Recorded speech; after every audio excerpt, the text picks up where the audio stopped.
Cut చేసుకోవాలండి. ఇలా 2 భాగాలుగా ఒక టిష్యూ పేపర్లో ఇలా మడత పెట్టుకొని 2 వైపులా రంగు అద్దేసుకోవాలండి.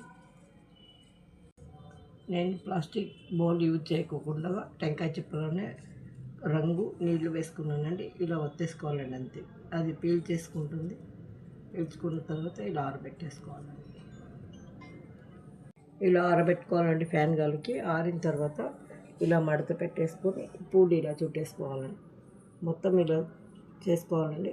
చేసుకొని ఇలా చుట్టేసుకోవాలండి పూలు. మీకు మళ్ళీ ఒకసారి చూపిస్తానండి. ఇది రంగు అద్దినది ఉంటుంది కదండి, ఇలాగ ఒకటి పైన ఒకటి కింద ఇలా ఫోల్డ్ చేసేసి అలా తిప్పేసుకోవాలండి. పువ్వు రెడీ అయిపోతుంది. ఇలా తిప్పుకోవాలి. చూడండి, ఎప్పుడు పువ్వులు దొరకనప్పుడు ఎమర్జెన్సీగా దండలాగా వేసుకోవచ్చండి. ఇలా వాడని పూలండి ఇవి.